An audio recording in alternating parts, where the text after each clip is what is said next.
श्रीमद्भागवत महापुराण की जय। शिला व्यास देव भगवान की जय। शिला सुखदेव गोस्वामी महाराज की जय। जय जय श्री राधे।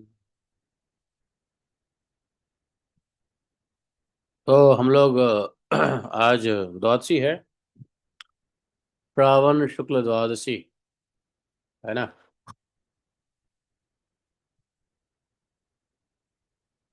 तो श्रावण शुक्ल द्वादशी के उपलक्ष्य में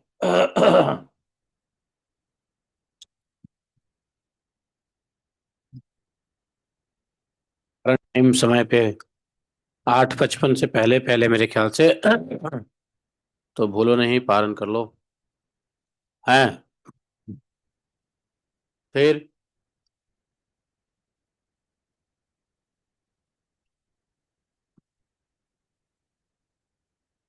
तो हम लोग सुन रहे थे 11वें संध के 7वें अध्याय से।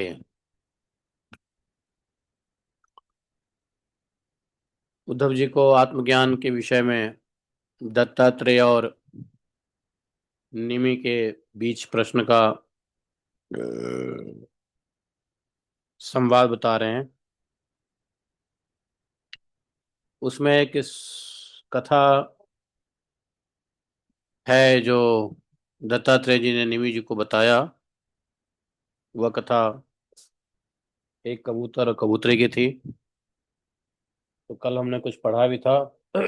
आज उसके आगे पढ़ेंगे। क्या बात करते हो, आवाज थोड़ा सा क्यों कम लग रहा है? ठीक तो है? हैं?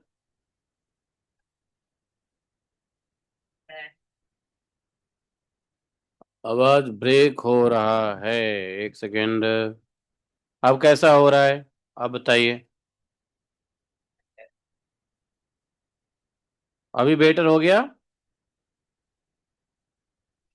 अब कैसा है ये? अब ठीक है? हैं? अभी ठीक है? ओके। तो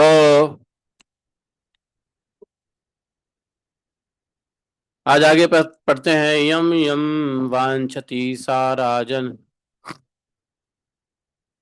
तत्पर्यंतनुकंपिता तम तम समनयत कामम कृच्छेनाप्यजितेन्द्रियः कपोति प्रथमं गर्भं गृह्णाति कालागते अंडानि शूशुवे नीडे स्वपत्युः सन्निधौ सति तेषु काले व्यजान्य व्यजायन् रचितावयव हरेः शक्तिभिः दुर्भिभाव्यादिभिः कोमलांगनुरुहाः प्रजाः पुपशतुः प्रीतौ दंपती पुत्रवत्सलौ श्रीमन्तौ कुञ्जितं रतासां निवृत्तौ कलभाषितौ तासां तत्रैः सुस्पर्शैः कूजितैः मुग्धचेष्टितैः प्रत्युदगमैरदीनानां पितरौ मूर्पामापपतुः।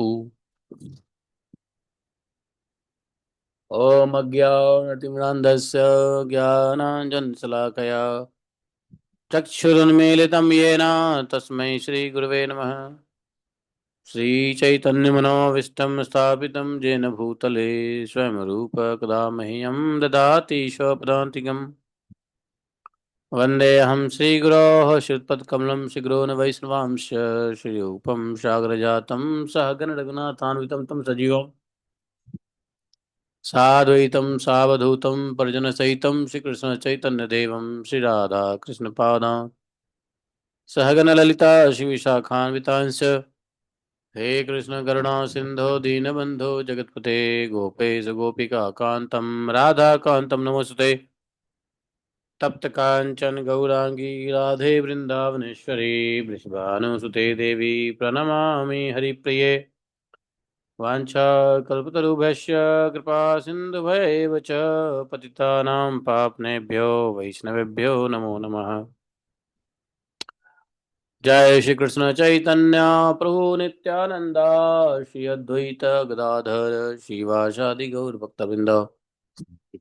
हरे कृष्णा कृष्ण कृष्ण हरे हरे, हरे राम राम राम हरे हरे। हरे कृष्ण कृष्ण कृष्ण हरे हरे, हरे राम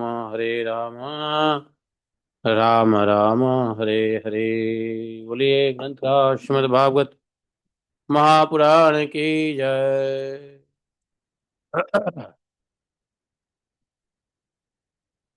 हरे कृष्णा। अब आवाज अभी भी दिक्कत है? ठीक है, ओके। तो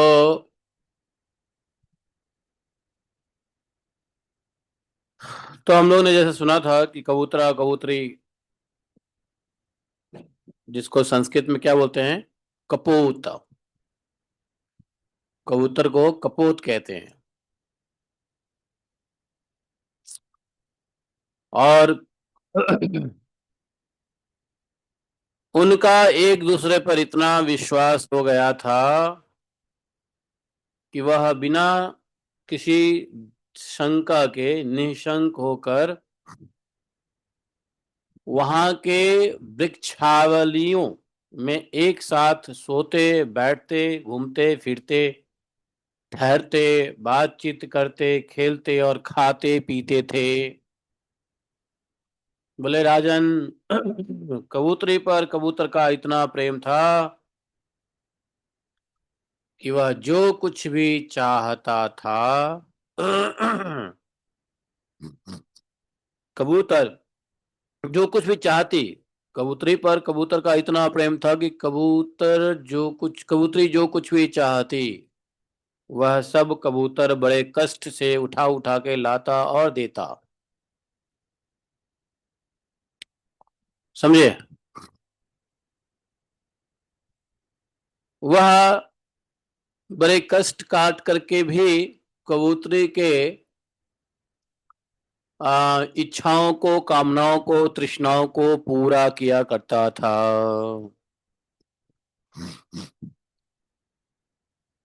समय आने पर समय आने पर कबूतरी को पहला गर्भ रहा। उसने अपने पति के पास ही घोंसले में अंडे दिए। भगवान की अचिंत शक्ति से समय आने पर वे अंडे फूट गए और उनमें से हाथ पैर वाले बच्चे निकल आया। उनका एक एक अंग और रोए अत्यंत कोमल थे। अब उन कबूतर कबूतरी की आंखें अपने बच्चों पर लग गई। वे बड़े प्रेम और आनंद से अपने बच्चों का लालन पालन करने लगी, लार प्यार करते और उनकी मीठी बोली और उनकी बच्चों की गुटरगू सुनकर आनंद मग्न हो जाते हैं। शृण्वन्तौ कुंजितम् तासाम निवृत्तौ कलभाषितौ प्रजापपोषतु प्रीतौ दंपति पुत्र वत्सले हैं।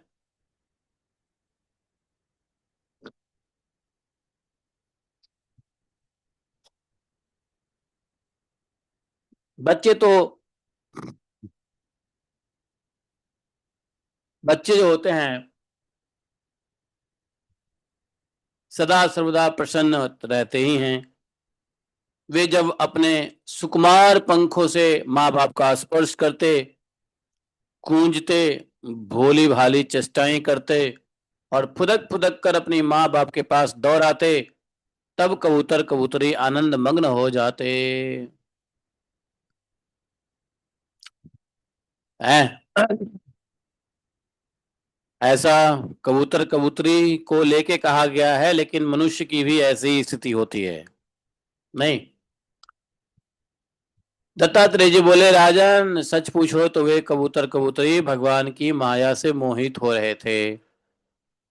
उनका हृदय एक दूसरे के स्नेह बंधन से बंध रहा था। वे अपने नन्हे नन्हे बच्चों के पालन पोषण में इतने व्यग्र रहते कि उन्हीं दीन दुखिया लोक परलोक की याद ही ना आती उन्हें।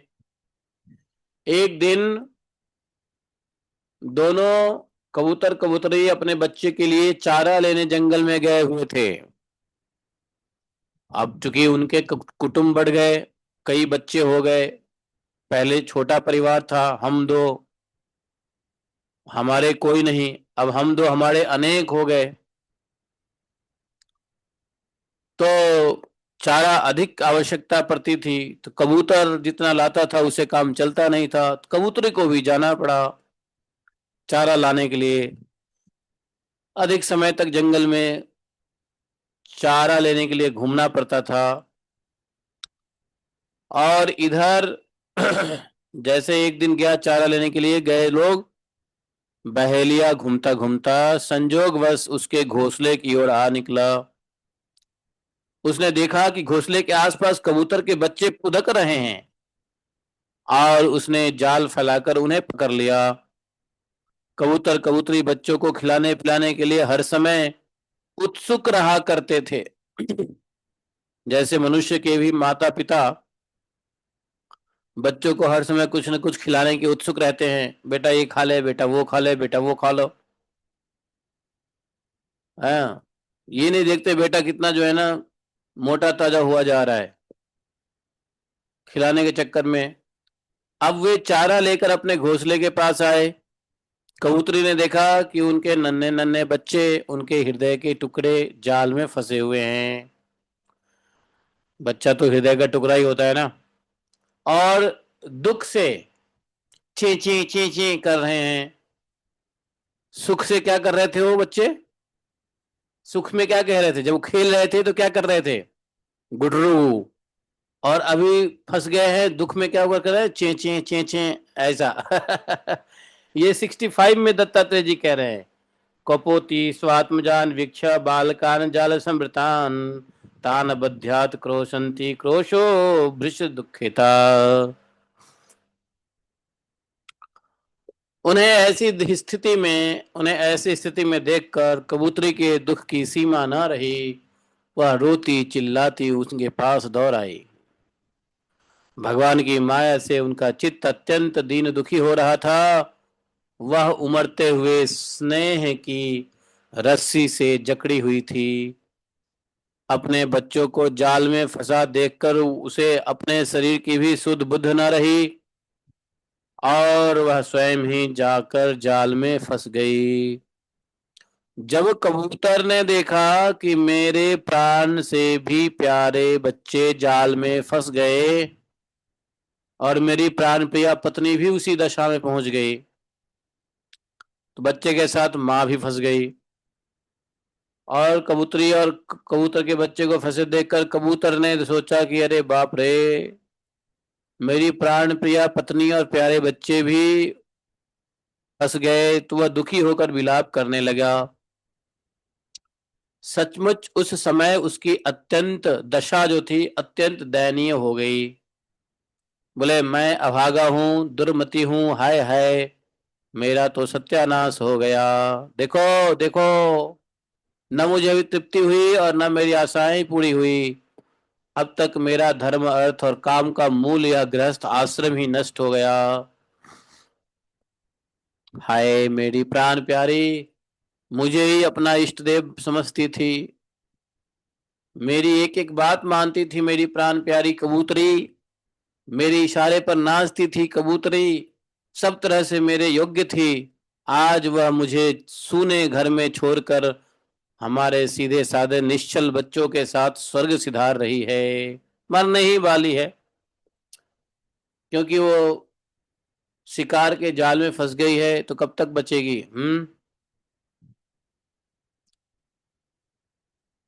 हाय हाय, मेरे बच्चे मर गए, मेरी पत्नी जाती रही, मेरा अभी संसार में क्या काम?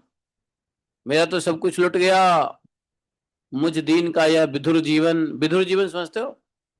जैसे विधवा जीवन होता है ना स्त्री के लिए, तो पुरुष के लिए विधुर जीवन होता है, पत्नी चले जाए तो। चली जाए तो। बिना गृहिणी का जीवन जलन का व्यथा का जीवन है। भाई बिना गृहिणी का जीवन क्या है? जलन का व्यथा का जीवन है। अब मैं इस सूने घर में किसके लिए जीऊं? राजन, दत्तात्रेय जी ने कहा, कबूतर के बच्चे जाल में फंसकर तरफर कर रहे थे। स्पष्ट दिख रहा था कि मौत के पंजे में है, परंतु वह मूर्ख कबूतर यह सब देखते हुए भी इतना दुखी हो रहा था कि स्वयं जानबूझकर जाल में कूद पड़ा, आत्महत्या कर लिया। बोले राजन, वह बहेलिया बड़ा क्रूर था। गृहस्थ आश्रम में कबूतर कबूतरी और उसके बच्चों के मिल जाने से उसको बड़ी प्रसन्नता हुई। उसने समझा मेरा काम तो बना, और वह उन सबको लेकर चलता बना। देखो, जो कुटुंबी हैं, विषयों और लोगों के संग साथ में ही जिसे सुख मिलता है। देखो, कुटुंब और कुटुंबी, कुटुंब का मतलब क्या होता है? नाते रिश्तेदार का होना। और कुटुंबी का मतलब नाते रिश्तेदार में आसक्ति होना, उसको कुटुंबी कहते हैं। जो कुटुंबी है अर्थात जो नाते रिश्तेदारी में जिनकी आसक्ति है, विषयों और लोगों के साथ संग में ही जिनको सुख मिलता है, भगवान के भजन में सुख नहीं मिलता, भगवान की कथा में सुख नहीं मिलता, भगवान के धाम में रहना सुख नहीं मिलता, उनको अपने लोगों के संग में ही सुख मिलता है और संसार के विषयों में ही सुख मिलता है। ऐसे जो कुटुंबी हैं, जो कुटुंब में आसक्ति रखते हैं और अपने कुटुंब के भरण पोषण में ही सारी सुख शुद्ध बुद्ध खो देते हैं, कुटुंब को बच्चे बाल बच्चे पालने में ही सारी शुद्ध बुद्ध खो देते हैं, उन्हें कभी शांति नहीं मिल सकती। अरे लोग तो कहते हैं अपना बच्चा पालो, अपना गृहस्थी चलाओ, घर को सही से चलाओ, उसमें शांति है। संसार के लोग तो यही कहते हैं ना कि भैया घर बढ़िया से चलाओ, बाल बच्चे पालो, पत्नी पालो, और नाते रिश्तेदारी को देखते रहो, सभी नाते रिश्तेदारी का भार बहन करते रहो। तुम किसी के शादी में जाओ, तुम्हारे शादी में कोई और आए, तुम किसी के फंक्शन में जाओ, तुम्हारे फंक्शन में कोई आए, इस प्रकार से जीवनी ठीक ठाक चलती रहे, जीवन तो शांति है। अगर कुटुंब को नहीं पालोगे, रिश्तेदारों को नहीं पालोगे तो अशांति हो जाएगी, ऐसा संसार कहता है। लेकिन भागवतम कहते हैं नहीं। भागवतम के मुताबिक, भागवतम कौन सा धर्म है? आई, निवृत्ति परायण धर्म है। प्रवृत्ति परायण का ऐसा कहना है, लेकिन निवृत्ति परायण धर्म में भागवतम में कहते हैं कि जो कुटुंब के ही भरण पोषण में सारी शुद्ध बुद्ध खो बैठता है, उसको शांति कभी नहीं मिल सकती। वह उसी कबूतर के समान अपने कुटुंब के साथ कष्ट पाता है। यह मनुष्य शरीर मुक्ति का खुला हुआ द्वार है। इसे पाकर भी जो कबूतर की तरह इस घर गृहस्थी में ही फंसा हुआ है, वह बहुत ऊंचे तक चढ़कर गिर रहा है। शास्त्र की भाषा में इसको कहते हैं आरूढ़। एक तो बहुत मुश्किल से मनुष्य शरीर मिला है, भगवान की बड़ी कृपा से मनुष्य शरीर मिला है, नर शरीर मिला है। और इस मनुष्य शरीर इतना मुश्किल से मिलने वाला, इतना रेयर अपॉर्चुनिटी को कोई ऐसे ही कबूतरी कबूतरी की तरह खो दे इस शरीर को, तो उसको कहते हैं आरूढ़। क्या? आरूढ़। चलो, संसार के दृष्टिकोण से कबूतर कबूतरी तो ठीक ही किया, इतना प्यार था, बेचारा अकेला क्या करता घर में। अच्छा है कि वो अपने पति के पत्नी के साथ ही मरना सही किया। बहुत सारे लोग हैं जो कसम खाते हैं कि तू नहीं तो मैं नहीं, मैं नहीं तो तू नहीं, ऐसा नहीं, साथ जिएंगे तो साथ ही मरेंगे, ऐसे कसम खाते हैं कुछ नौजवान लोग, कुछ कबूतरा कबूतरी जैसे लोग नहीं, साथ में जीने मरने की कसम खाते हैं। ऐसा ही कसम एक व्यक्ति था दुनिया में सबसे महान, उसने भी ऐसा ही कसम खाया था, और दोनों ने एक साथ ही मृत्यु को प्राप्त की। पता है कौन है वो? Anybody know? सुनो, एक मिनट जरा आओ। ये जरा बंद कर दो, ये चलाओ, इसमें पता नहीं साउंड ज्यादा आ रहा है। इसमें साउंड ज्यादा आ रहा है, पता नहीं क्यों। थोड़ा देर चलने के बाद ना इस मोटर से साउंड आने लग जाता है। तो ये कबूतरा कबूतरी की तरह एक दुनिया का बड़ा फेमस व्यक्ति था जो एक साथ मरा, पति पत्नी एक साथ मरा। बोला कि नहीं, तुमको नहीं जिंदा छोड़ेंगे, हम भी मरेंगे तो भी मर। और एक साथ दोनों ने आत्महत्या की। जानते हो इतिहास में ऐसा हुआ? नहीं जानते हो? इतिहास नहीं पढ़े हो? क्या जरूरत है पढ़ने की, भागवतम पढ़ो। वो था हिटलर। हिटलर ने अपने पत्नी के साथ बंद कमरे में एक साथ ही दोनों ने जहर खा ली। समझे? आप लोगों को नहीं मालूम है हिटलर के बारे में? हिटलर का नाम तो सुना होगा। तो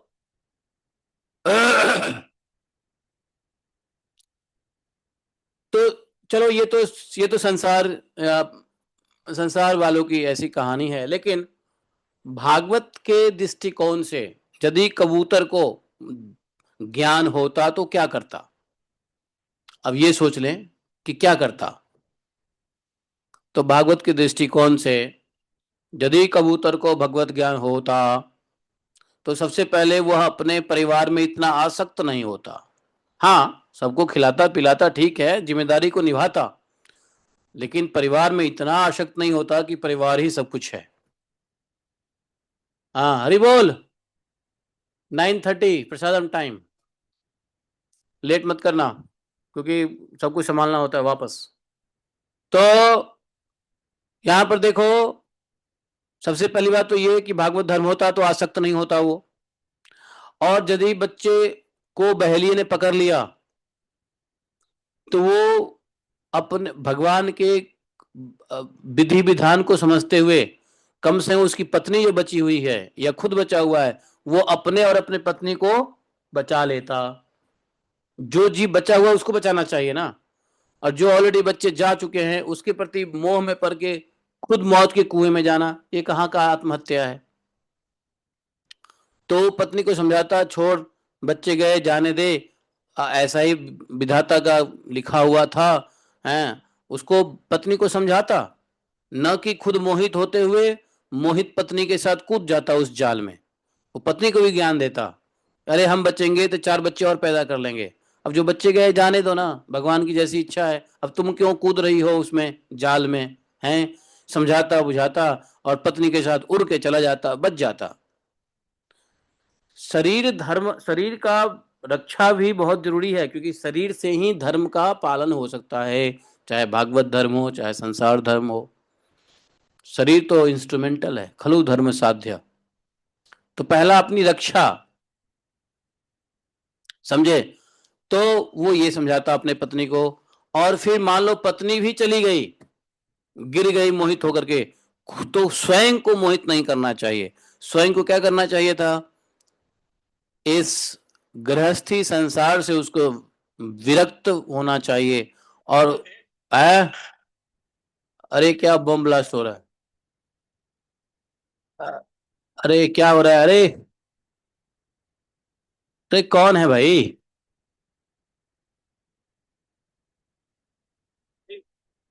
ये लोग भागवतम नहीं सुनते हैं, अपने अपने काम में लगे रहते हैं। मैंने आज के लिए रिमूव किया इनको। बहुत बड़ी डिस्टरबेंस है इस तरीके से। ये भागवतम सुनते नहीं तो क्यों ऑनलाइन होते हैं, ये समझ में नहीं आ रहा है। नहीं, म्यूट तो सबके रहते ही हैं, लेकिन इसमें क्या है, कंपलसरी म्यूट नहीं है गूगल में।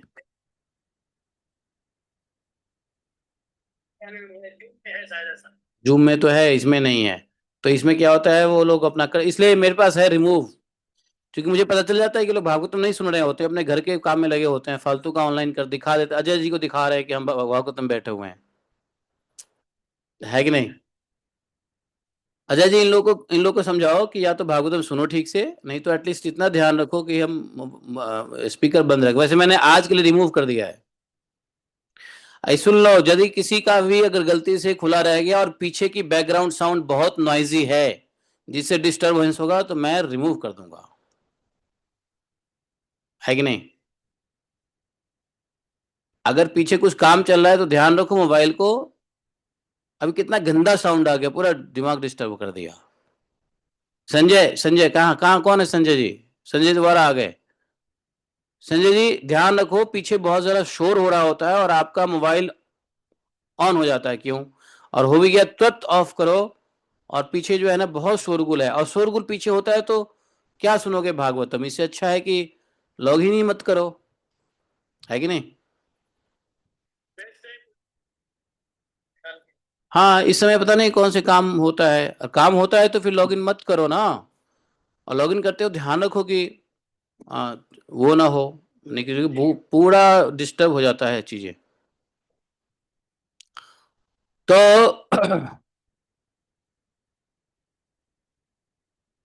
तो क्या कह रहा था मैं? तो तो चलो ठीक है, ये संसार के दृष्टिकोण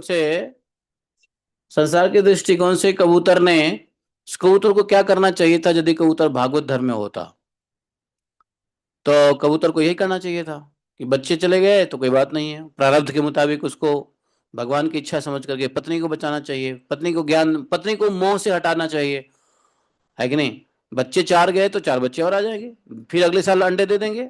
कबूतर तो हर 3 महीने अंडे देते हैं, तो फिर अंडे दे देंगे, फिर बच्चे आ जाएंगे, उसमें कौन सी बड़ी बात है कि नहीं? यदि पत्नी भी चली जाए तो स्वयं को बचाना चाहिए। हाय हाय, कितना हाउ मीन्स यू आर, पत्नी चली जाए खुद को बचा लेगा आदमी। पत्नी से प्रेम नहीं है, काहे का प्रेम पत्नी से? प्रेम तो भगवान से है, प्रेम से धर्म से है, प्रेम से भागवत धर्म से होना चाहिए। कोशिश करो बचाने की, नहीं बची तो खुद को बचाओ। और खुद को बचा के क्या करो? विरक्त हो जाओ, ये नहीं कि दूसरे कबूतरी के चक्कर में चले जाओ। तो फिर विरक्त हो जाओ, है कि नहीं? और विरक्त होकर के फिर भगवान का भजन करो। अच्छा है, घर सुना हो गया तो भजन अच्छा होगा, अकेले में भजन अच्छा होगा। है, 2-3 दिन याद आएगी पत्नी की, उसके बाद पत्नी चली गई तो भगवान के भजन सही होंगे जैसे तैसे। नहीं बाई द वे, पत्नी चाहिए ही तो ठीक है, दूसरी पत्नी बढ़िया से कर लो, और उसको भगवत ज्ञान दे दो कि देखो ऐसा ऐसा हुआ है, तुम मोह माया में मत फंसना। दूसरी भी पत्नी कर सकते हो, दूसरी कबूतरी ले आओ, लेकिन उसको बढ़िया से, आसक्ति से नहीं, भगवत ज्ञान से पालन करो। तो ऐसा करना चाहिए कबूतर कबूतर कबूतर को। लेकिन कबूतर ऐसा कर नहीं सकता, क्योंकि भगवत ध्यान ले नहीं सकता, भगवत ज्ञान। तो यह तो यह ऐसे मनुष्य तो कर सकता है ना। तो ये मनुष्य के लिए है यह ज्ञान, कपोत के मुताबिक। कपोत कपोत को एग्जाम्पल दे करके उन्होंने दिया है। इस प्रकार से यह 7वां अध्याय समाप्त हो जाता है, कबूतरा कबूतरी का जो वृतांत है, मतलब उसको क्या बोलते हैं। तो आगे उन्होंने, दत्तात्रेय जी ने 8वें अध्याय में कंटिन्यू किया है अपने इस प्रवचन को। बोले सुखमय सुखम इंद्रियकम राजन स्वर्गे नरक एव च, देहिनाम यद यथा दुखम तस्मान् निक्षेत तद्बुधः, ग्रासम सुमृष्टम विरसम महांतम स्तोकमेव वा यद्यक्षय यैवापतितं ग्रसेदा जगरो अक्रियः, श्यता हानि भूरिणी निराहारोऽप्यनुक्रमः, यदि नो पद्मेद ग्रासो महार हिरिव दिष्ट भुक। अरे सुनो ताए, ताए, अरे ये जितने भी ये फालतू के लता फता है ना, सब काट के हटाओ। ये जंगल सा हो रहा है ना सामने, सब काट के हटा दो, ठीक है? कहाँ गए? इधर आओ, ये जितने भी लता फता है हटाओ, ग्रीन। तो दत्तात्रेय जी ने कहा, अरे ये जो लता फता है ना ग्रीन, हरा हरा नीचे फैला हुआ, उसको काटो। हाँ, जंगल साफ करो। हाँ, काटो। बोले राजन, प्राणियों को जैसे बिना इच्छा के, बिना किसी प्रयत्न के, बिना रोक टोक के, चेष्टा करने पर भी पूर्व कर्मानुसार दुख प्राप्त होता है। देखो, प्राणी को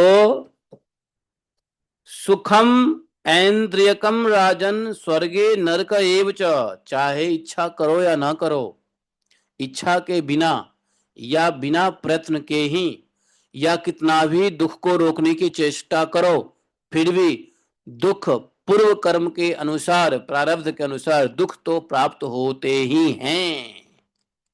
समझे? कितना भी सोचो कि मुझे दुख ना मिले, फिर भी दुख आएगा। कितना भी प्रयत्न कर लो, बिना किसी प्रयत्न के भी दुख आएगा। दुख के लिए हम कोई मेहनत नहीं कर रहे हैं कि हमको दुख हो, कोई मेहनत नहीं करता है, लेकिन फिर भी दुख आता है।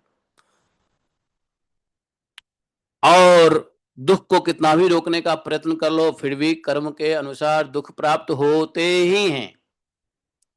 लेकिन क्या होता है ना, दुख का कारण संसार में प्रारब्ध भी जो है ना, एक काल ही है ना, भूतकाल है। प्रारब्ध क्या है? भूतकाल है। भावी क्या है? भविष्यत काल है। और अभी जो चल रहा है वर्तमान काल। तो पूर्व कर्मानुसार के अर्थात जो जो भूतकाल है, भूतकाल काल हमेशा व्यक्तियों को जो कर्म के फल देते हैं, दुख और सुख, ये देते तो काल है, लेकिन इसका क्रेडिट स्वयं नहीं लेते, जिम्मेदारी नहीं लेते। जिम्मेदारी अर्थात संसार के दृष्टि में वह कारण बना देता है, कारण। जैसे एक पत्नी को पति से दुख होता है मान लो, तो दुख पति दुख का कारण नहीं है, वो तो उसके अपने कर्म के अनुसार दुख मिल रहा है, लेकिन पति बेचारा फालतू में काल के द्वारा बदनाम हो रहा है। किसी को मालिक से दुख मिलता है, किसी को बॉस से दुख मिलता है, किसी को किसी जानवर से दुख मिलता है। तो जानवर, मालिक, बॉस, पति, पत्नी, ये सब कारण बन जाते हैं। अगर किसी पति को पत्नी से दुख मिलता है तो कारण मात्र बन जाता है पति पत्नी, लेकिन दुख तो उस पति के कर्म के अनुसार ही होता है। समझे? तो ये जैसे किसी की मृत्यु होनी है, तो मृत्यु तो अवश्यम भावी है, काल उसको ग्रसेगा, लेकिन काल कभी भी क्रेडिट नहीं लेता, जिम्मेदारी घोषित नहीं करता कि ये मैंने किया है। संसार की नजर में क्या होगा? अरे एक्सीडेंट हो गया, मारा गया, ये हो गया तो मारा गया, बीमारी हो गई तो मारा गया, कोरोना पकड़ लिया तो मारा गया। एक्चुअली काल ने ग्रस लिया और उसका जो ठिकरा है वो दूसरे के सर पे ठोक दिया। ठिकरा क्या बोलते? ठिकरा बोलते हैं, क्या बोलते हैं उसको? समझे? तो ऐसे काल हैं, काल अदृश्य हैं, इसलिए डायरेक्टली कोई क्रेडिट नहीं लेते। जैसे आजकल कहीं आतंकवादी हमला हो जाता है, तो आतंकवादी हमले के बाद क्या आता है न्यूज में? अभी तक किसी भी आतंकवादी ग्रुपों ने इस घटना का जिम्मेदारी नहीं लिया, या उसमें आता है कि हाँ इस आतंकवादी ग्रुप ने इस घटना का जिम्मेदारी लिया, कि मैंने किया, मैंने करवाया। लेकिन काल कोई जिम्मेदारी नहीं लेता। इसको, काल को किसी न किसी को मोहरा बना, मोहरा इसको कहते हैं ना, मोहरा क्या बोलते हैं? मोहरा बोलते हैं ना, इंस्ट्रूमेंटल बनाना पड़ता है।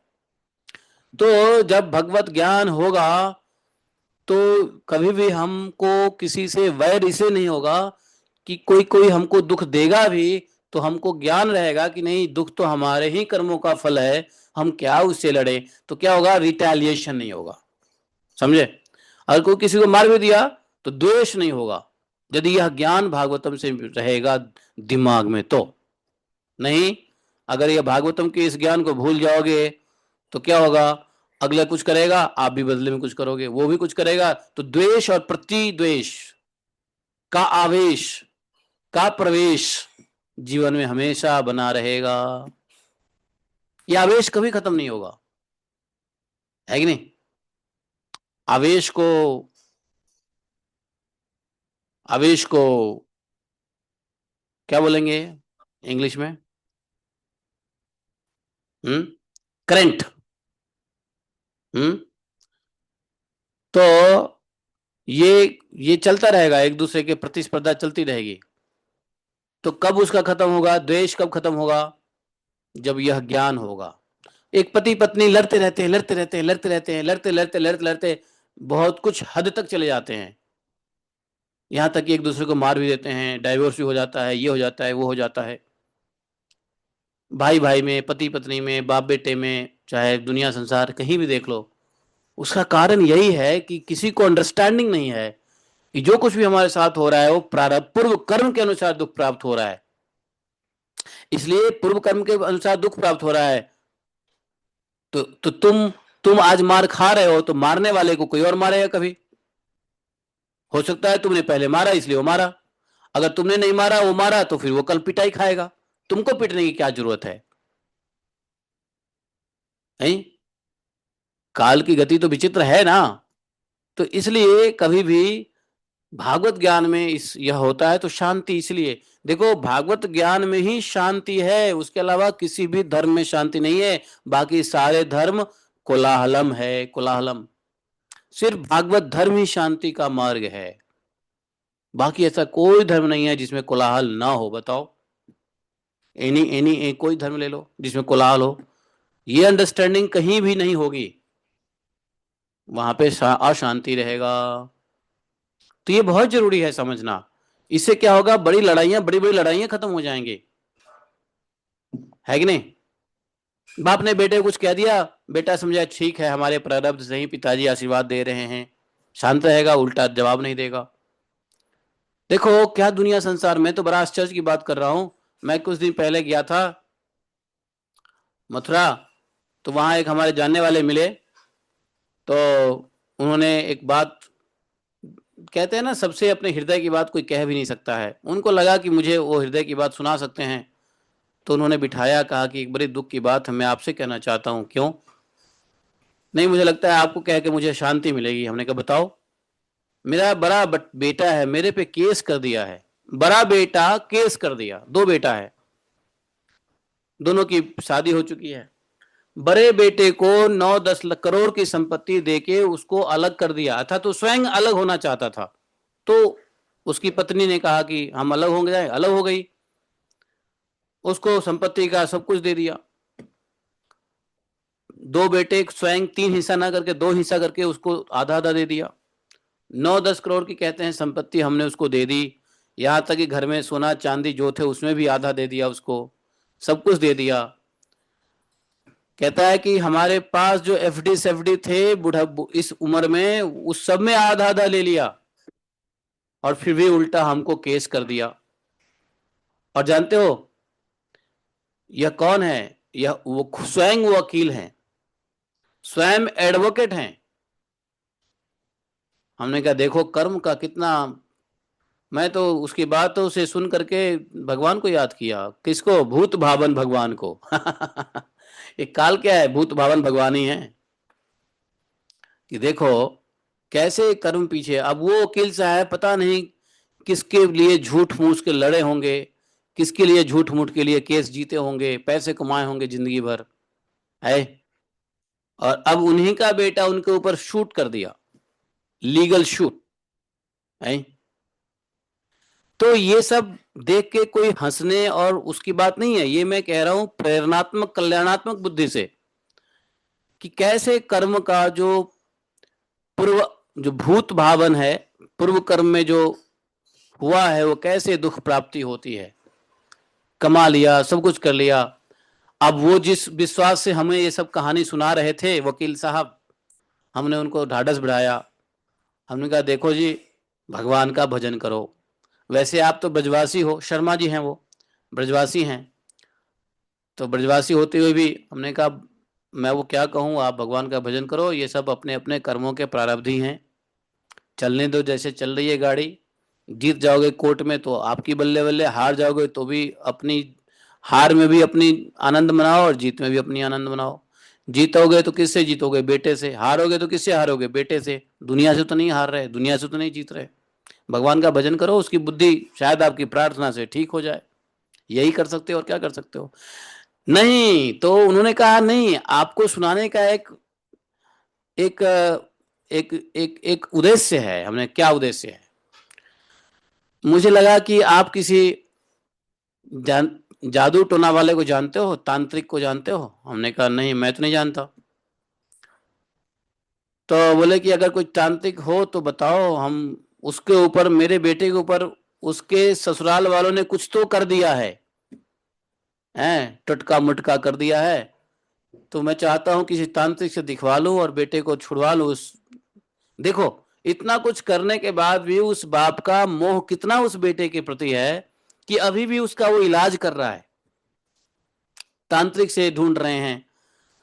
हमने कहा देखो शर्मा जी, बात तो सही कह रहे हो, लेकिन ऐसी व्यवस्था है तो हमने कुछ बात बता दिया कि ये सब करके देख लो, टटमा उटमा, है कि नहीं। मैं भी तो जानते हो ना, मैं भी कुछ एक्सपर्ट हूँ इस मामले में, कुछ राय सल मसला तो दे ही देता हूँ, खाली हाथ तो किसी को लौटाता नहीं हूँ। है कि नहीं। लोग बाग कुछ हारी बीमारी उमारी लेके भी आते हैं तो उनको भी कुछ ना कुछ तो दे ही देता हूँ, है कि नहीं। खाली हाथ तो मैं किसी को नहीं लौटाता है। दिया हमारे से शेयर करो। ये आप क्यों करना चाहते हो देवपुरी बाबा? थोड़ा कोई सब भगत है यहाँ पर। नहीं भगत नहीं, मैंने उनको, अब देखो, अब मैं जो बोला वो मेरी अपनी इमोशनल बातें थी, अब आप हंसोगे इसके ऊपर। तो कहने को देखो, यहाँ जो यहाँ जो दत्तात्रेय जी कह रहे हैं, देह नियम यद यथा दुखम तस्मिन् छेद तद बुध, ऐसा बुध, बुध मतलब ज्ञान, तद बुध, ऐसा ज्ञान यदि हो तो व्यक्ति वास्तव में दुख में भी सुखी का आनंद लेगा, दुख में भी सुख का आनंद लेगा। लेकिन हमारे और शर्मा जी के बीच में जो बातें हुई, उससे वो कहते हैं कि एक बार बताऊं, बड़ा आनंद आ गया आपसे बात करके।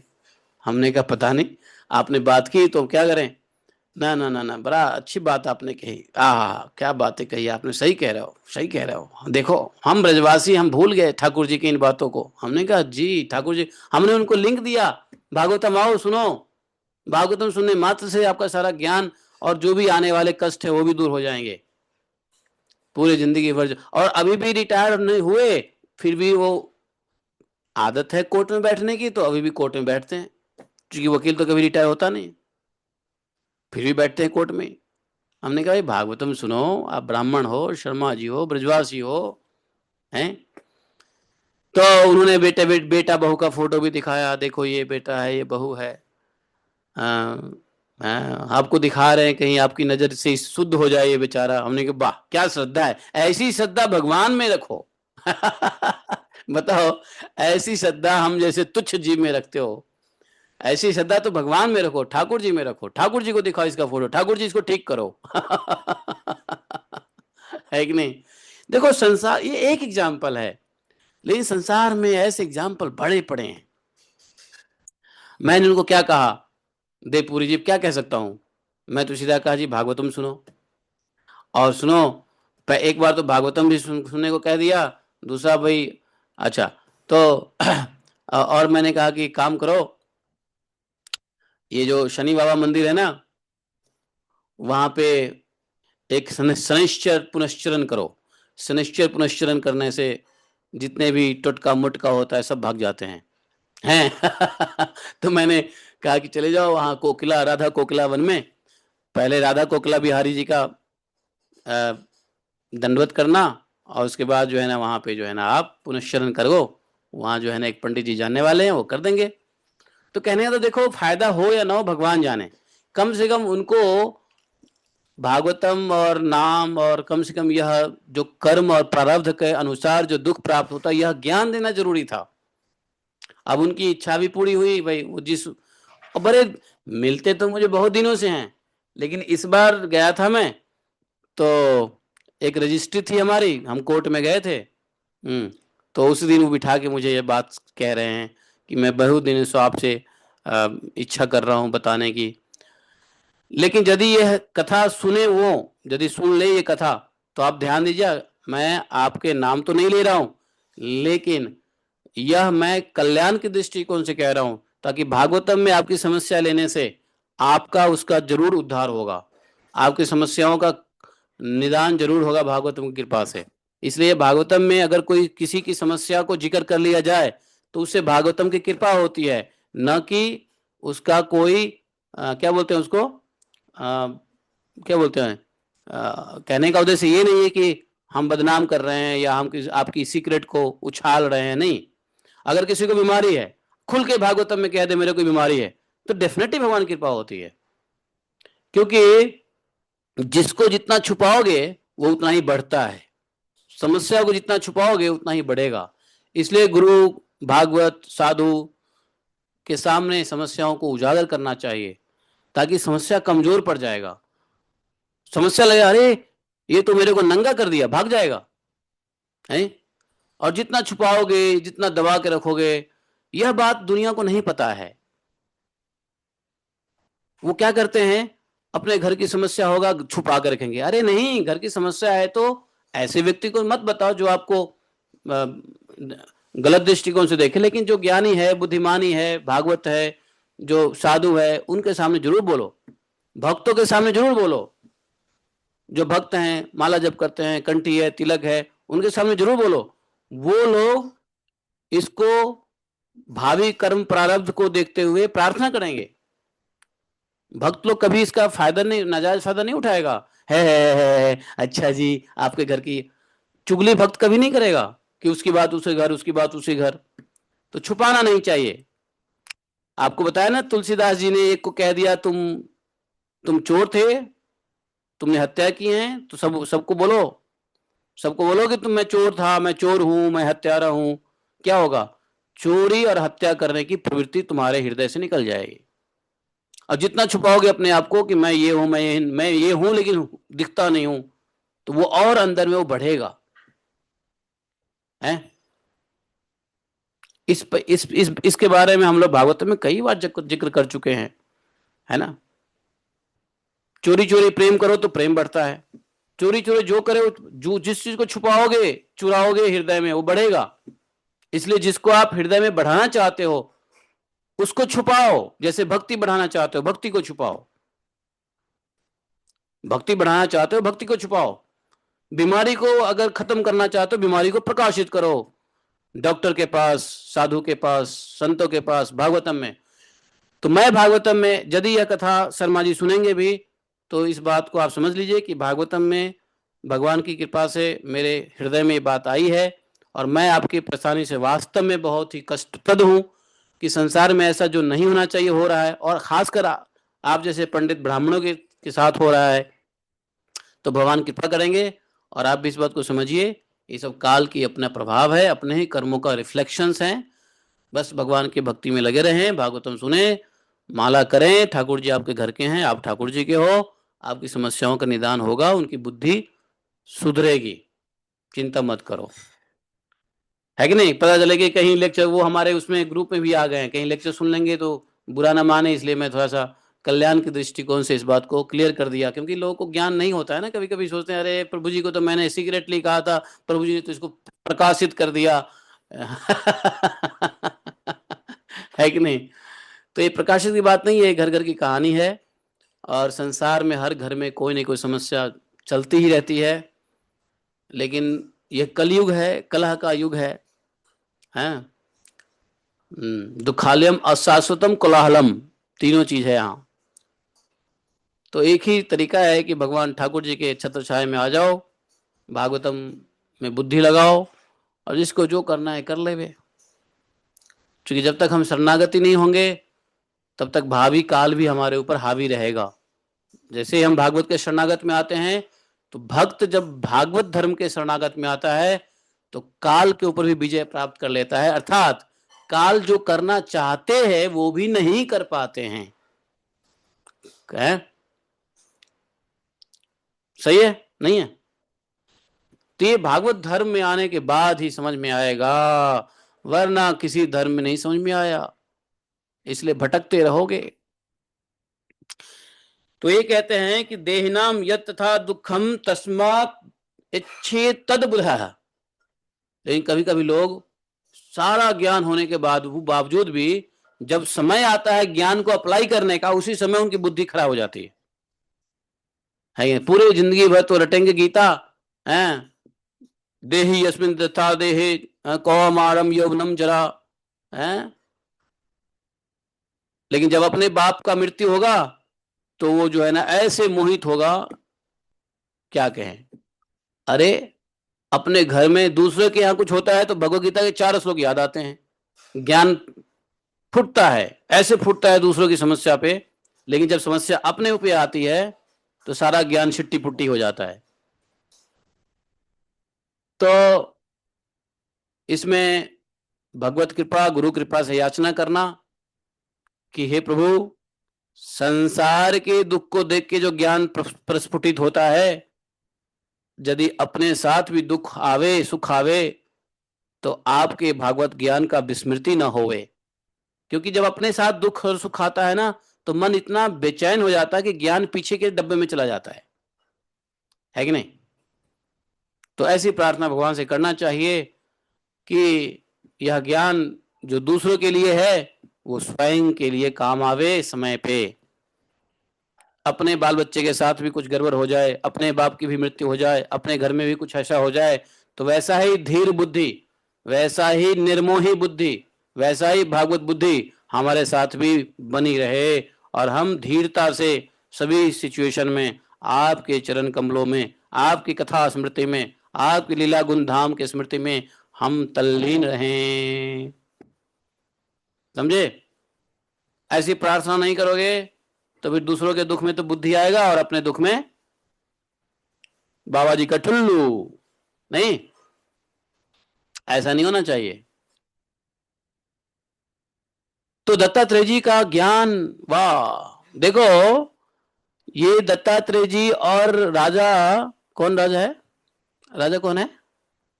हाँ हाँ, जदू। तो दत्तात्रेय जी और राजा जदू के बीच में जो कथा है, इस कथा को भगवान रेफर कर रहे हैं उद्धव जी के संवाद में। जिस कथा को भगवान रेफर कर रहे हैं, भगवान जिसको कोट कर रहे हैं, जिस कथा को, वह कथा कितना इंपॉर्टेंट हो सकता है। दुनिया संसार कबूतरा कबूतरी के ऊपर हंसते हैं, लेकिन कबूतरा कबूतरी का यह प्रसंग दत्तात्रेय जी सुना रहे हैं और दत्तात्रेय जी के बात को भगवान सुना रहे हैं। तो कबूतरा कबूतरी का यह प्रसंग बहुत यथार्थ है संसार में। नहीं, बचपन में हम लोग बहुत सुनते थे कबूतरा कबूतरी कबूतरा कबूतरी। बाद में पता चला अरे ये तो भागवतम का शाश्वत ज्ञान है। तो इसलिए जैसे पूर्व कर्म के अनुसार दुख प्राप्त होता है, वैसे ही स्वर्ग में या नरक में कहीं भी रहें, उन्हें इंद्रिय संबंधी सुख भी प्राप्त होते हैं, होते ही हैं। इसलिए सुख और दुख का रहस्य जानने वाला बुद्धिमान पुरुष को चाहिए कि सुख और दुख के लिए इच्छा अथवा किसी प्रकार का प्रयत्न ना करे, न सुख के लिए प्रयत्न करे न दुख के लिए प्रयत्न करे। तो क्या करें? भगवान का भजन करें, भगवान का कथा सुने, अपना नित्य नैमित्तिक कर्म करें, अपना स्वाभाविक कर्म करें। जो भी कर्म है, जो भी नौकरी है, पैसा है, व्यापार है, बिजनेस है, कर्म करो। ये मत सोचो कि मैं नौकरी कर रहा हूं, काम कर रहा हूं, सुख के लिए कर रहा हूं। नहीं, ये तो मैं कर रहा हूं भगवान की सेवा के लिए। और हमेशा भगवान की कथा, भगवान का नाम श्रवण, भगवत योग में रहने की चेष्टा करना चाहिए। अपना प्रयास दुख और सुख को बढ़ाने और कम करने के लिए नहीं करना चाहिए। दुख को कम करना, सुख को बढ़ाने के लिए कोई प्रयास नहीं, इसमें कोई फायदा ही नहीं है। क्योंकि वो तो आपके आपके कहने से थोड़ी ना होगा, वो तो भूत भावन कर्म के अनुसार होगा। समझे? जैसे बुखार दिमाग में चढ़ जाता है ना, वैसे ही भागवत के इन ज्ञान को दिमाग में चढ़ा लो। समझे? हमेशा दिमाग में घूमता रहे भागवत का ज्ञान। समझे? तब सततम कृत्यंतो हो जाएगा। तब भगवान कहते हैं ना, सततम कृत्यंतो मां। भगवत ज्ञान भी हमेशा स्मरण रहना, ये सब कीर्तन ही तो है। क्या है? भगवान के दिए हुए ज्ञान का चिंतन करके गोपियां धाम को चली गई, लौट गई। जो गोपियां, जो गोपी को स्वयं भगवान ने संग दिया, जिन गोपियों को भगवान ने स्वयं रिझाया, जिन गोपियों के साथ भगवान ने खाया पिया उठा बैठा, क्या नहीं किया, फिर भी गोपियों को एक प्रकार से जो अत्यंतिक मुक्ति मिली, वो भगवान के ज्ञान के स्मरण करके ही हुई। समझे? सारा प्रेम की पराकाष्ठा सब ठीक था, लेकिन एक चीज की कमी थी, भगवत ज्ञान जो भगवान ने स्वयं कुरुक्षेत्र में गोपियों के दिया है। इसलिए सांख्य योग का ज्ञान हर सिचुएशन पे दिमाग में आना चाहिए, और ये जब ही आएगा जब शांति से कोई बैठ के सुनेगा। अब कर कर कर कर घर में चल रहा है, पिट पिट कंस्ट्रक्शन चल रहा है, कुछ चल रहा है, चे चे पिपे टेटे चल रहा है, भागवतम सुन रहे हो, क्या फायदा जी? कुछ नहीं फायदा होने वाला है। उल्टा भागवतम का अनादर ही होता है। इसलिए ध्यान दो, भागवतम कोई साधारण चीजें नहीं है, हैं? अरे ये भूत प्रेत को भी मुक्त कर देने वाली प्रसंग है। इसको सुनने में गंभीरता लाना पड़ेगा। काम के साथ भागवतम भी सुनते हो तो 10% ध्यान काम में, 90% भागवतम में, तो चलेगा। लेकिन 30% भागवतम में या 70% नहीं चलेगा। इसलिए शांति से बैठ के सुनो। बैठ के नहीं सुनते हो तो ध्यान भागवतम में रखो, ऑटोमेटिकली किचन में करते रहो जो कुछ भी है, लेकिन भागवतम के प्रति बहुत श्रद्धा बुद्धि होनी चाहिए। और खुद अगर नहीं सुन रहे हो तो कोशिश करो दूसरे को डिस्टर्ब ना करो। Control your device. तो बोले देखो, अब क्या हो गया? अब क्या हुआ सुबोधिनी माता जी, क्यों हुआ ऑन?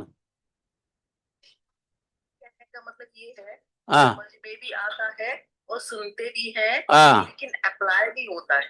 नहीं होता है तो उसकी कृपा के लिए याचना करिए। यही तो बात है, यही तो स्टेप है, यही तो चरण है।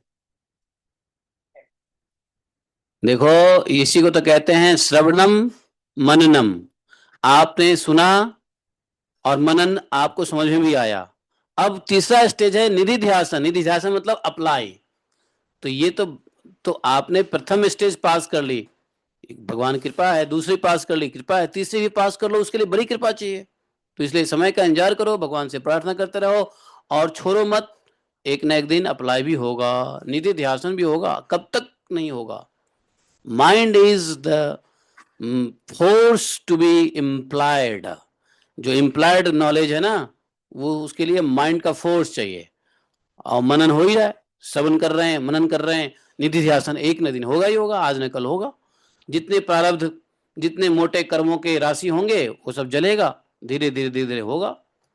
नहीं हो रहा अप्लाई, इसका मतलब अभी हमारा प्रारब्ध बहुत मजबूत है, हमारा संस्कार बहुत, हमारा लिंग शरीर बहुत मजबूत है। तो धीरे धीरे धीरे धीरे धीरे धीरे धीरे धीरे कटेगा। चिंता क्यों करते हो? हतोत्साहित होने की कोई जरूरत नहीं है भागवतम में। गिर भी गए उठो, चलो, चलते रहो, गिरने से मत डरो। हाँ तो बस उठो। 1000 बार, 1000 बार गिरते हो, 1000 बार उठो, क्या दिक्कत है? हैं? हमने उस दिन वीडियो आप ही के लिए भेजा था, वो रमेश बाबा जी, रमेश बाबा जी का वीडियो बार बार सुनो। बार बार गिरते, बार बार गिरते हो, बार बार उठो। ये नहीं, बाबा ये नहीं कहते कि बार बार गिरो, गिरने की बात नहीं कर रहे हैं, बार बार उठने की बात कर रहे हैं। यदि गिर जाते हो तो बार बार उठो।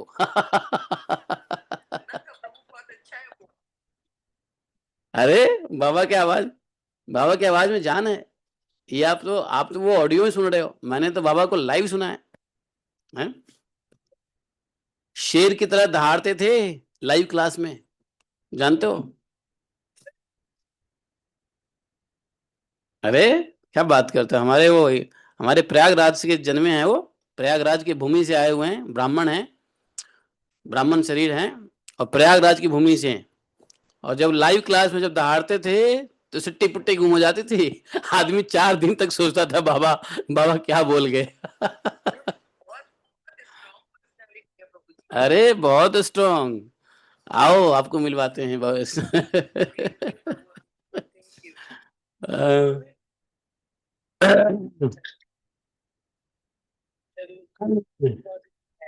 तो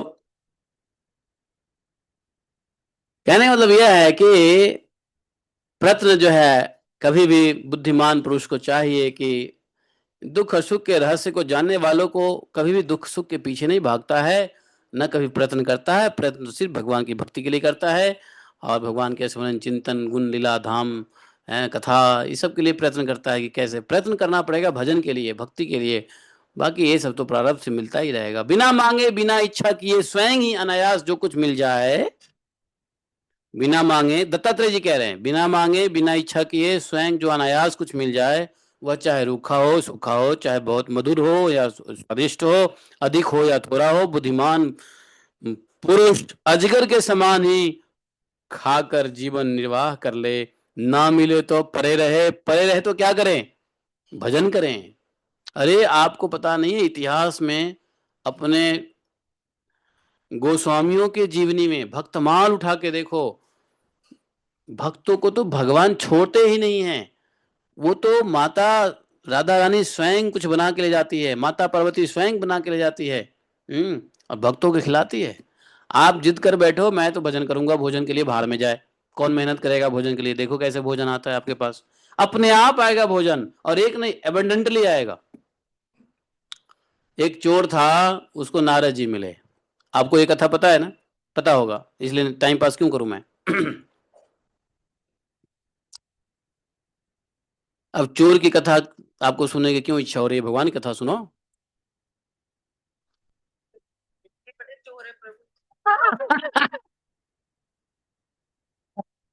चौराग्रह, हाँ। चलो ठीक है। तो चोर बहुत व्यस्त रहता था बेचारा चोरी करने में। इतना व्यस्त रहता था कि उसकी हुलिया सुलिया सब मतलब चिंतन में है। एक जगह चोरी कर लिया तो वहां चोरी से पकड़ा ना जाए उसकी चिंता, ऊपर से आगे चोरी कहाँ करनी है डबल चिंता, है ना? चोरी यहां से कर लिया, उसको पकड़े जाने की चिंता, और चोर आगे कहाँ कहाँ चोरी करनी है उसकी प्लानिंग। तो दोनों में बड़ा टेंशन में रहता था। बिना मेहनत का धन कमाता था। चोरी में क्या मेहनत है? वैसे देखा जाए तो बहुत मेहनत है, बिना मेहनत का तो कुछ मिलता नहीं है। तो एक बार नारद जी, बड़ी कृपा हुई, भगवान ना जाने कब किसका कब प्रारब्ध नष्ट हो जाए और भगवत कृपा हो जाए, यू नेवर नो। जैसे जैसे वो क्या नाम था, एक कसाई, क्या नाम उस कसाई का था? एक कसाई था ना, सदन कसाई। देखो, सदन कसाई पूरे जीवन काटता रहा बुचर खाना में जानवरों को, और उसके प्रारब्ध जैसे ही समाप्त हुए, जगन्नाथ जी ने आदेश दे दिया कि हम उस भक्त को मेरे पास लाओ।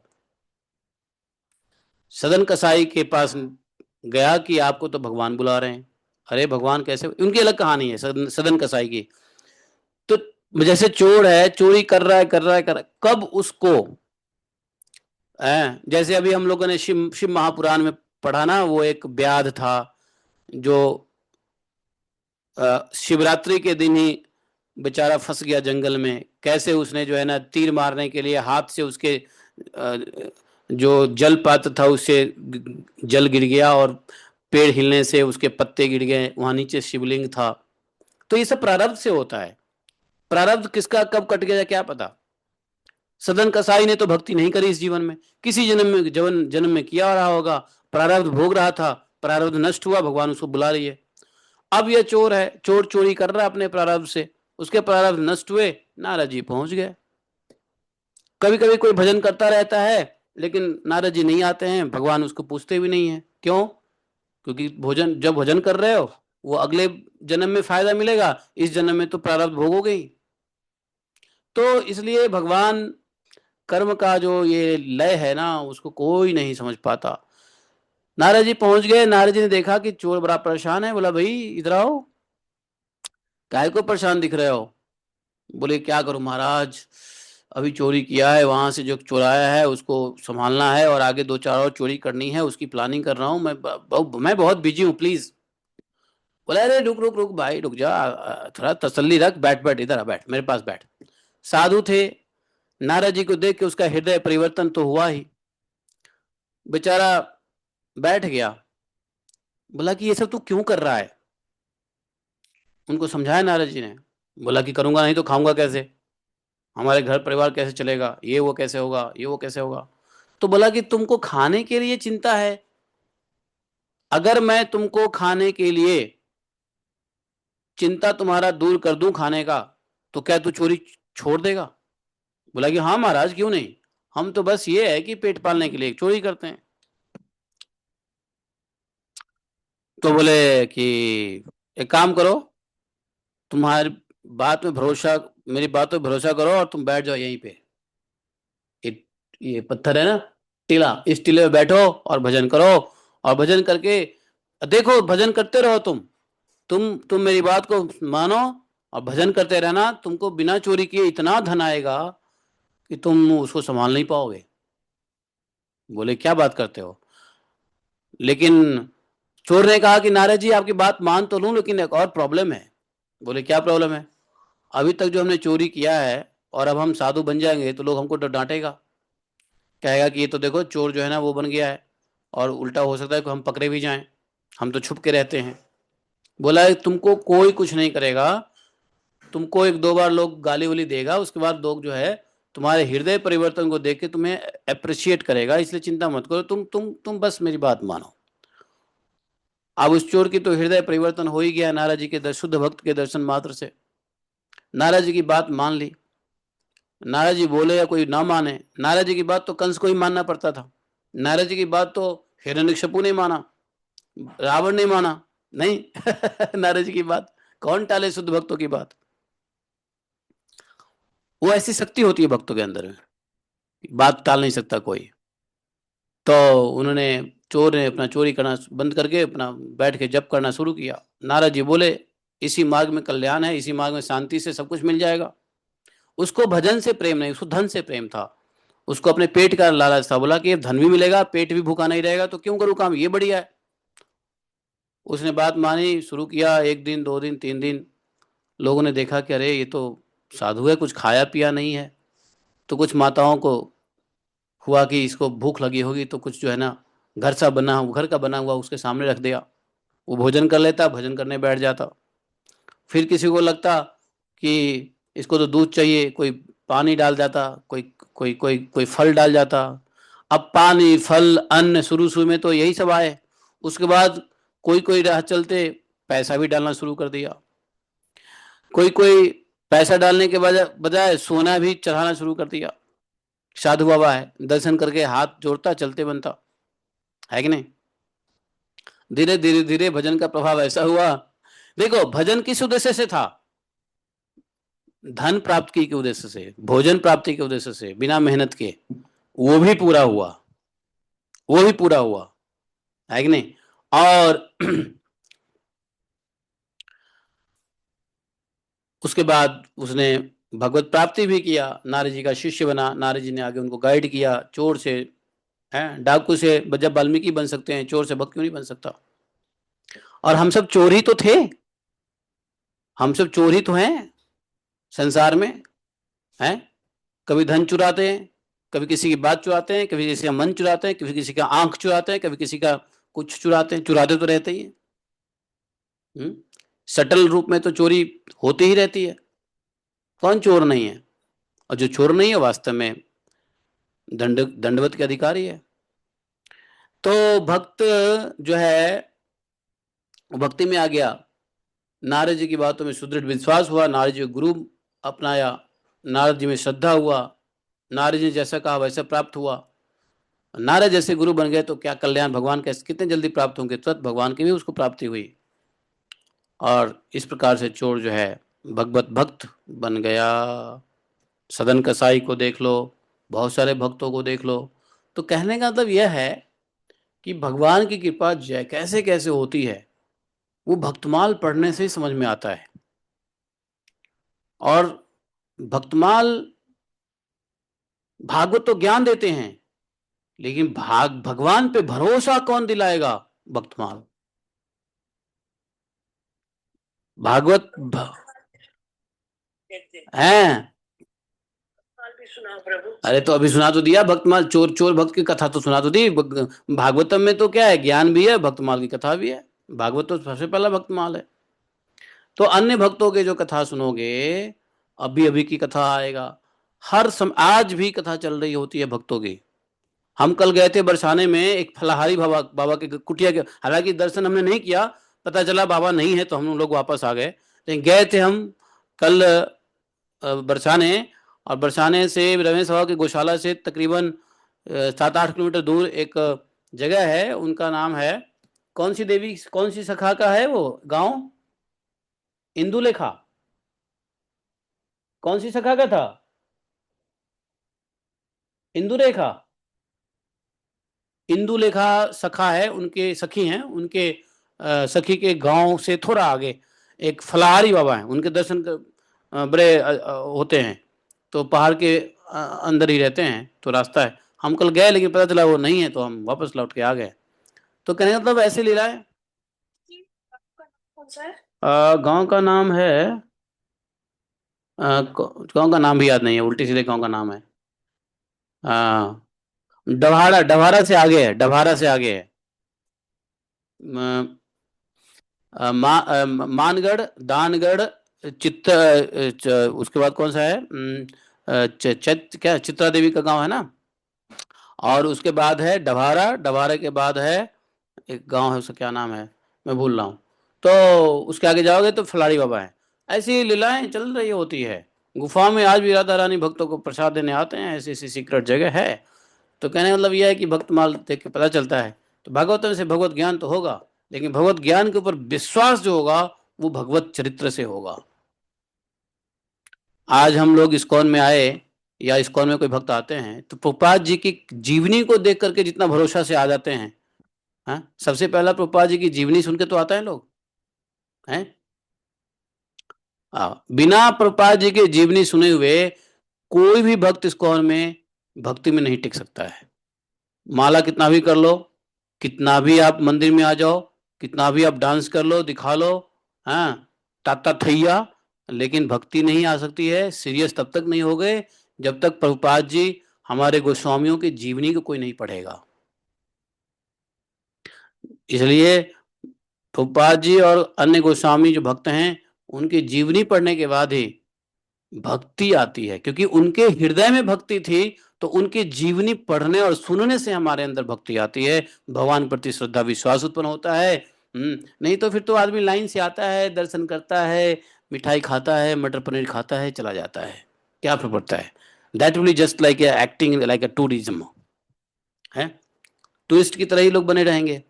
लेकिन जो टूरिज्म वहां पे हाल्ट करके जो प्रभुपाद की जीवनी को सुन लेता है, जो भक्तों की जीवनी, गोस्वामियों की जीवनी, और भी आजकल जितने भी भक्त हैं, कौन कैसे भक्ति में आए, कैसे भगवान की कृपा हुई, कैसे हरिनाम मिला, कैसे गुरु मिले, कैसे ये सब सुनने के बाद जो श्रद्धा होती है वो भक्ति में लाता है। नहीं, कोई सीधा महामंत्र कर ले तो कोई बिरले ही होगा जो भगवान की कोई विशेष कृपा होगी जो भक्ति में आ जाएगा। सीधा हरिनाम तो होगा भी नहीं जब तक श्रद्धा नहीं होगी। श्रद्धा होगा भगवान के भक्तों के चरित्र से। इसलिए चैतन्य चरितामृत क्या है, भगवान स्वयं भक्त के रूप में आए वो है। और भागवतम क्या है, भागवतम में दत्तात्रेय कौन है, भगवान के भक्त हैं। राजा यदु कौन है, भगवान के भक्त हैं। हम्म? अभी उद्धव जी की कथा हो रही है, उद्धव जी की जीवनी है, उद्धव जी के गुण अनुवाद होता है, कौन है, भक्त हैं। हम्म? नहीं, तो भागवतम तो पहला भक्तमाल है ही। लेकिन भक्तमाल जो आज के परिवेश में जो भक्त हुए हैं पिछले 500 साल में, 1000 साल में, उनकी कथा से कंटेम्प्ररी डिवोटीज चरित्र से ज्यादा इन्फ्लुएंस होता है। अभी प्रभुपाद जी गए, प्रभुपाद जी गए कितने, 50 साल हो गए, ज्यादा हो गया ना। हाँ, 50 साल। तो इस प्रकार से जो है कंटेम्प्ररी भक्त की भी सुनना बहुत जरूरी है, और पुराने भक्त के भी सुनना जरूरी है। तो नारद जी हैं, और महाभारत के कैरेक्टर्स हैं, भागवतम के कैरेक्टर्स हैं भक्त, वो तो ठीक है। बट जो कंटेम्प्ररी आजकल जो चल रहा है, चला है पिछले 100 साल से, 5 साल से, 10 साल से, 20 साल से, 25 साल से, उनके बारे में सुनना चाहिए, लेटेस्ट। तो तो ये भक्तों का चरित्र इंस्पायर करता है, और कुछ नहीं। आप प्रेमानंद बाबा के चरित्र देख लो, कैसे वो स्ट्रगल किए, काशी में रहे, बनारस में रहे, कैसे उनकी कृपा हुई, यहाँ आए, और कैसे उनको लोगों ने देखा कि किडनी फेल है, कई कई आश्रम में उनको जगह नहीं मिला, बेचारे एक पेड़ के नीचे आ गए। पेड़ के नीचे आ गए तो अपने आप देखो, भोजन भी आ गया, रहने की व्यवस्था भी हो गई, और आज देखो वृंदावन में, वृंदावन के हैं क्या बने हुए हैं, नंबर 1 साधु बने हुए हैं। उनकी चरित्र को देख लो, कैसे भगवान की कृपा होती है। तो यदि हम भगवान पे भरोसा करते हैं, तो क्या हम पर भगवान नहीं कृपा करेंगे? तो इसलिए श्रवण से श्रद्धा उत्पन्न होता है। श्रवण इसलिए बहुत जरूरी कहा गया है। भक्ति के पहला अंग श्रवण है। श्रवण से श्रद्धा, श्रद्धा से कीर्तन, और कीर्तन के बाद सारी चीजें आगे आने लग जाती है। तो मेरे ख्याल से अ, 8वें अध्याय को डिटेल में हम लोग कल पढ़ते हैं, लेकिन दत्तात्रेय जी की बात जो है हृदयंगम करने जैसी है, और ये बहुत जरूरी है इस चीज को समझना। दुख सुख की प्राप्ति पूर्व कर्म के अनुसार, उसके प्रति चेष्टा, उसके प्रति वैराग्य, उसके प्रति कोई स्पृहा नहीं, उसके प्रति कोई बदले की भावना नहीं, है कि नहीं।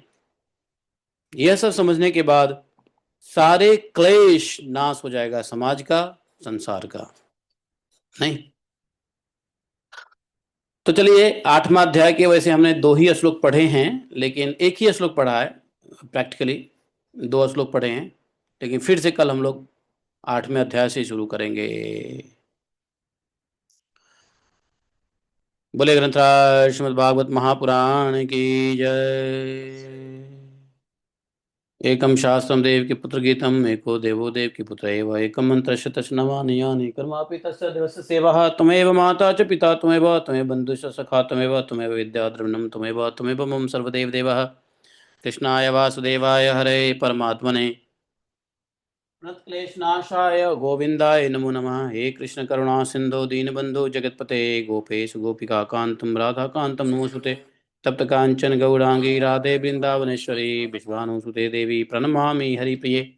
वाञ्छाकल्पतरुभ्यश्च कृपा सिन्धुभ्यैव च पतितानां पावनेभ्यो वैष्णवेभ्यो नमो नमः। जय श्री कृष्ण चैतन्य प्रभु नित्यानंद, श्री अद्वैत गदाधर श्रीवासादि गौर भक्तवृंद। हरे कृष्णा कृष्ण कृष्ण हरे हरे, हरे राम राम